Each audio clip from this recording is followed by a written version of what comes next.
Fala, meu confrade, tudo bem? Como é que você está hoje no domingão, aqui, dia 27 de julho de 2025, GP da Bélgica, em Spa-Francorchamps, a pista mais bonita da Fórmula 1. Não acho que é a melhor pista da Fórmula 1, mas é a mais bonita da Fórmula 1. Uma das melhores, mas não é a melhor. E o canal VIP aqui não para de tocar. Tivemos uma corrida que ia começar com chuva, né? A Fórmula 1, para variar, não quis começar a corrida, atrasou muito para começar a corrida. O Vespa até reclamou, né? Demorou demais, porque dava para ter começado 15 minutos antes, 20, sei lá, por aí. Então a Fórmula 1, com essa paura deles de segurança, faz as pessoas ficarem na arquibancada esperando e a gente na frente da TV também esperando. Mas deu para bater bastante papo com os confrades lá do canal VIP, então valeu a pena, né? Então vamos para a corrida para falar o que aconteceu, né? E para a gente não perder tempo aqui.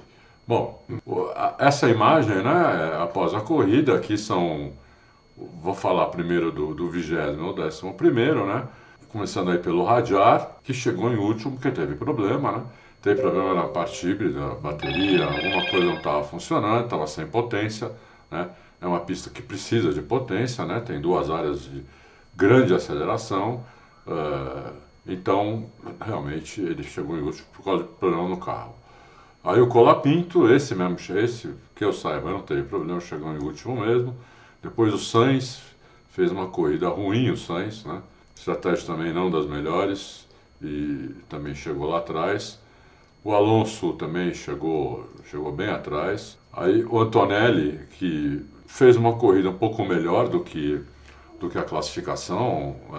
Ontem até coloquei um vídeo lá no canal VIP e o pessoal viu o Antonelli, sabe, bem abalado mesmo depois da classificação, né, quase chorando, assim, meio que chorando, né, dando entrevista. O repórter perguntou se ele estava bem. Um garoto ainda que está na escola precisa de um apoio lá, né? É legal que a gente está vendo que o Hamilton está dando bastante apoio para ele. O Peter do Bonington, que é o engenheiro de corrida dele, também tá. Espero que o Toto Wolff também esteja dando apoio, porque foi o Toto Wolff que escolheu para colocar aí, né? E agora tem que apoiar o moleque para ele se desenvolver, né? Psicologicamente, porque ele está meio destruído psicologicamente. Então, e aí não vai, né? Aí você não pensa direito, você vai muito desesperado para a pista e começa a cometer um monte de erros, e não por falta de habilidade, por falta de talento, nada disso, mas porque você está desesperado, entendeu? Então, pessoas desesperadas cometem atos desesperados em qualquer ramo de atividade aí. Então, esperamos que ele consiga superar essa fase, né? E melhore bastante. Depois o Esteban Ocon, que fez uma corrida, vamos dizer assim, mais ou menos, né? 15º, ele largou mais na frente que isso, perdeu algumas posições. A estratégia também não foi das melhores, né? Mas fez um 15º. Aí o Lance Stroll, que com pista molhada, ele é bom, ele é outro piloto, né? E aí nós tivemos pelo menos 30% da corrida no molhado, ele aproveitou e conseguiu fazer algumas ultrapassagens, tudo, e conseguiu chegar em 14º aí, bem na frente do Alonso, né? Vários segundos aí, se você somar aí as diferenças, vai dar aí mais de 10 segundos na frente do Alonso. Então foi uma boa corrida do Stroll também. A Aston Martin, com todas as atualizações, né, que a gente já falou ontem, tem que esperar um pouco, pelo menos até a próxima corrida, para ver se eles conseguem acertar o carro. Apesar da próxima corrida ser na Hungria, que é uma pista totalmente diferente dessa, de Spa, não precisa de potência, né? Quer dizer, não precisa. Toda pista precisa de potência, mas não é uma pista de potência, muito pelo contrário, é uma pista de aerodinâmica, de suspensão. Então lá vai testar bem, por exemplo, a suspensão da Ferrari, né? E nós vamos ver como fica. Aí o Tsunoda, que estava indo bem, mas aí demoraram demais para parar o Tsunoda, né? O Tsunoda estava entre os 10 primeiros, demoraram demais para parar o Tsunoda, é impressionante isso, né? As coisas que não podem acontecer. Ele foi lá para trás, aí ele teve muita dificuldade em fazer a ultrapassagem, porque daí a pista secou, e o Tsunoda comete um erro aí na curva 1, que vários pilotos cometem, né? Que é frear muito dentro, né? da curva 1, aí você sai xoxo para a reta, para o Rouge, depois para Camel.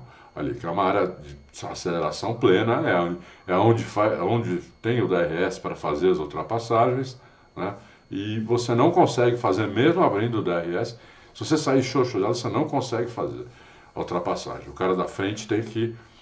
Se o cara da frente fizer bem a curva 1, você não consegue. Como o Gasly, por exemplo, fazia muito... Um dos que melhor fazia a curva 1 era o Gasly, tanto é que estava muito difícil ultrapassar o Gasly com um carro com déficit de potência. Então, pra vocês terem uma ideia da importância dessa curva em ultrapassagem, né?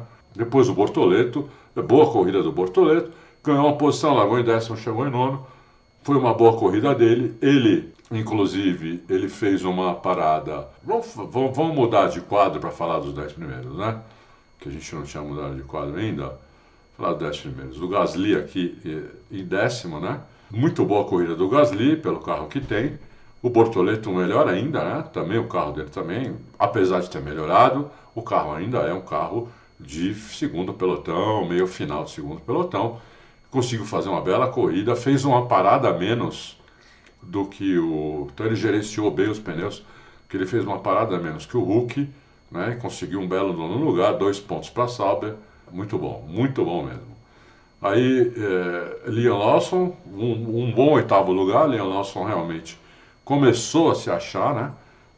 Depois de um começo muito ruim de ano, só fez 2 corridas na Red Bull e aí já foi rebaixado para a RB e estava tomando um cacete geral, mas assim, muito grande do Hadjar, que está sendo um ótimo novato, e agora ele está melhorando, o Liam Lawson. Vamos ver se até o final do ano ele está andando ali com o Hadjar ou não.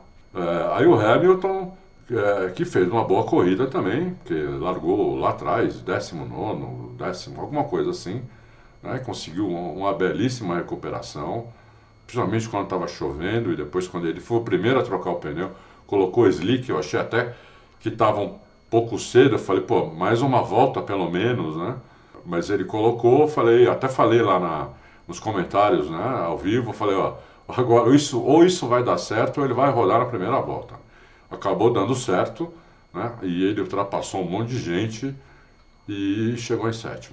Não conseguiu passar o Albon porque o Hamilton também estava meio ansioso na curva 1, né? Na maioria das vezes ele freava muito dentro na curva 1. Ele estava no DRS do Albon, né, várias vezes, mas ele freava muito dentro. O Albon fazia a curva 1 e estilingava, não dava tempo para o Hamilton chegar, né? Porque ele saía mais xoxo da 1 do que o Albon. O Albon, super corrida de Williams, 6º lugar, andando no molhado e no seco, quer dizer, não é para qualquer um, né? O Albon teve um final de semana muito bom, ontem na classificação já tinha ido muito bem também, né? Então o Albon melhorando aí, né? Engraçado, né? Para onde o Sainz vai, o carro melhora, o companheiro de equipe melhora, é incrível, né? Então o Albon, não que ele era um piloto ruim, não, mas ele melhorou. Esse ano ele está melhor do que ele jamais foi, né? Está muito bem mesmo, parabéns para ele. Aí o Russell fez o que deu para fazer. O 3 aí, né? O Russell, o Verstappen e o Leclerc, eles fizeram o que dava para fazer. Não dava para fazer milagre, porque as McLaren, né, estavam muito melhor, né? Então é isso, eles fizeram o que dava para fazer, não fizeram nada demais, nem de menos, né? O Leclerc ainda cometeu o erro uma hora que ele podia ter sido ultrapassado pelo Vespa, né? Na saída da 1, ele perdeu o carro ali e passou um pouco da zebra. Eu falei, agora vai tomar. Mas ele deu sorte que naquela vez que ele errou, o Vespa não fez bem a curva 1 também. Então o Vespa não conseguiu ultrapassá-lo na reta, porque era para ele tomar a ultrapassagem ali, entendeu? Do jeito que ele saiu xoxo ali, muito xoxo, né? Na própria transmissão mostrou que ele perdeu 1 segundo e alguma coisa ali, né? E o Vespa estava no DRS dele, então o Vespa também fez mal aquela curva 1 aquela hora, por isso que ele não conseguiu passar. Aí o Norris e o Piastri, né? Uma vitória muito boa do Piastri. A gente já sabe que o Piastri é rápido, a gente já sabe que ele é bom em disputa, a gente já sabe que ele tem várias qualidades, mas hoje ele demonstrou uma qualidade que ele, para mim, ainda não tinha mostrado, que é gerenciamento de pneus, né? Por quê? Primeiro que, logo na primeira volta, né, a largada foi atrás do safety car, ele já foi para cima do Norris, ele mesmo falou depois da entrevista, eu fiz a curva 1 muito melhor, saí muito mais forte que ele, e deu para passar sem DRS, sem nada. Por quê? Curva 1 de novo, né? Porque ele fez muito melhor a curva 1, foi lá para cima, passou. Passou a abrir um pouco, não abriu muito, abriu um pouco, o Norris até tirou, pá. E aí, quando, na hora de trocar pneu, a McLaren chamou primeiro o Piastri, porque ele estava na frente, é normal, o cara que está na frente é chamado primeiro, para ele não tomar o undercut do cara de trás, que no caso era o companheiro de equipe dele, né? Então, chamaram primeiro o Piastri, eu não sei se eles não podiam ter chamado os dois ao mesmo tempo, talvez eles achassem que perdesse mais tempo ou não, mas a pista já estava meio que secando, né? Meio que seca, eu não sei se foi uma boa estratégia. Eu achei que demoraram um pouco para chamar o Norris, né? Se eu não me engano, não chamaram o Norris logo na volta seguinte, eu não tenho certeza, mas eu acho que foi 2 voltas depois. Aí matou a corrida, a troca dele não foi boa, ele saiu mais de 8 segundos atrás. Antes de eles entrarem no box, a diferença deles estava em 2 segundos, quando eles saíram do box, a diferença estava em 8. Né? Então, eu achei que não foi muito boa a estratégia. De qualquer maneira, eu também achei que o Piastri fosse precisar trocar de pneu, porque ainda tinha aí 2/3 de corrida, ele pôs um pneu médio, o Norris pôs o duro, eu falei, bom, o Norris vai até o fim. Agora, será que o Piastri consegue até o fim? Eu acho que não, né? Eu estou achando que não, acho difícil. Mas ele conseguiu ir até o fim, o Norris tirou 5 segundos de diferença, mas não, ainda chegou, mesmo assim, ainda chegou, aí você está vendo, 3,5 segundos atrás. Então, belíssima vitória do Norris e está aprendendo a gerenciar pneu, que é mega importante para a Fórmula 1 hoje em dia. Então, vitória merecidíssima do Piastri e mais uma qualidade que a gente viu dele. O campeonato aí de pilotos, né, tem são 11 corridas pela frente, né, antes de a gente começar a falar aí. Então tem 275 pontos ainda a serem disputados. Mais pontos do que o Piastri já fez, né? Então, quer dizer, está totalmente aberto entre o Piastri e o Norris. Olha, e até o Verstappen não dá para desistir não do campeonato. Tá uma diferença grande? Tá, mas como eu falei, tem 275 pontos em jogo ainda, entendeu? Então, quer dizer, não está perdido ainda pro Vespa. Tá difícil, bem difícil. Eu acho que ele vai conseguir? Não, ele não vai conseguir ser campeão mundial. Eu acho que não. Mas matematicamente ele tem chance ainda de conseguir. Né? O Russell, esse já quase impossível, praticamente impossível. Matematicamente também dá, mas assim, né, realisticamente não dá. Né? O que o Russell dá para fazer, disputar o P3 com o Verstappen, se bem que o Verstappen já está 30 pontos, basicamente 30 pontos na frente. Né? Depois o Leclerc com 139, o Hamilton 109, Leclerc aí com 30 pontos na frente, também é uma disputa entre os dois. Né? O Leclerc aí pode tentar chegar no Russell e o Hamilton pode tentar chegar no Leclerc. Acho que é totalmente possível essas duas coisas acontecerem. Depois o Antonelli com 63 já tá bem atrás, em 7º lugar. E agora, nesse momento, ele está numa fase muito ruim. Então eu vou torcer para que ele vá bem na próxima corrida, né? Eu desejo bem para todos os pilotos, né? Não desejo que ninguém se ferre aí. Né? Nunca guiei o Fórmula 1, mas guiei muito carro de corrida, participei de campeonatos. Eu sei a frustração que é pro cara, entendeu? Como o cara fica destruído. Ainda mais um moleque na idade dele. Depois o Albon, muito bom, com 54 pontos, né? com a Williams. Nico Hülkenberg também muito bom, com 37, e depois o Ocon com 27. E a gente só tem essa tabela aqui. Se você quiser ver a classificação inteira, vai lá no Auto Racing, que você vai ver lá a classificação inteira.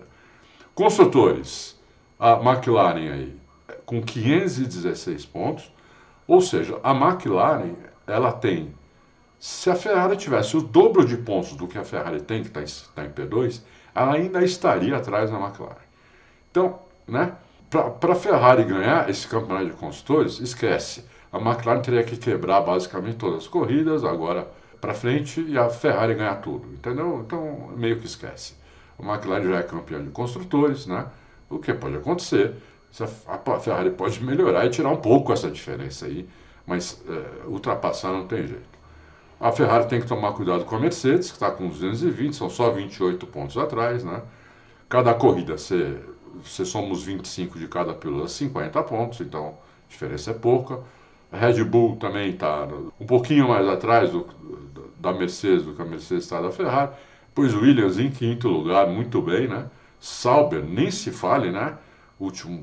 Nos últimos anos tem sido P10, né? Agora está em P6. A Racing Bull está bem pertinho, né? Com 41, está uma disputa aí muito boa até o final do ano. A Aston Martin muito decepcionante, em P8, né? A Haas está melhorando um pouco, mas começou muito mal o campeonato. E a Alpine com 20 pontos. Eu não lembro de a última equipe da classificação ter uma diferença tão pequena como está esse ano, né? A última equipe tem 20 pontos. A maioria das vezes a última equipe não tinha ponto nenhum. Quando conseguia um ponto era uma festa. Quando conseguia 5 pontos, então, né, era uma mega festa. Bom, é isso aí. Espero que vocês tenham gostado.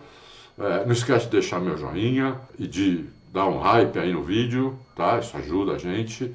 Convido de novo. Tá todo dia entrando gente nova no nosso canal VIP do Telegram, porque lá é muito legal. A gente, por exemplo, esse final de semana, um dos confrades que está lá no canal VIP estava em Spa. Então ele mandou um monte de imagem, vídeo, inclusive no começo da corrida, tá chovendo, não tá, né? E eu passando tudo isso pro grupo, entendeu? Então, quer dizer, é muito legal, todo mundo lá gosta, você vê que todo mundo lá gosta de Fórmula 1 mesmo, né? Lógico, cada um deve ter suas preferências de piloto, mas eles vibram com coisas que, sabe, você coloca um vídeo lá de um piloto X e o pessoal dá joinha, vibra, você vê que o pessoal gosta de Fórmula 1, gosta de corrida, entendeu? Então, para quem gosta de corrida, quem gosta da categoria, quem gosta de automobilismo, tá adorando, você precisa entrar lá, porque você que me assiste aqui também gosta, que eu sei, né? Porque senão você estaria assistindo só outros canais que gostam de exaltar piloto, não, aqui a gente fala o que a gente vê, o que a gente acha, o que a gente sente, o que a gente sabe, as informações de bastidores, né? De todos os pilotos, né? Todos eles têm meu muito respeito, porque todos são os melhores pilotos do mundo, né? Piloto de Fórmula 1 não tem igual, não tem igual. Tem muitos pilotos bons na Indy, no WEC, tudo, mas igual piloto de Fórmula 1 não tem. O carro é mega difícil de guiar. Mega. Então tá bom? A gente se vê terça no Loucos e a semana que vem tem corrida, então essa vai ser uma semana agitada. Obrigado pela audiência e a gente se vê semana que vem. Um abração, tchau.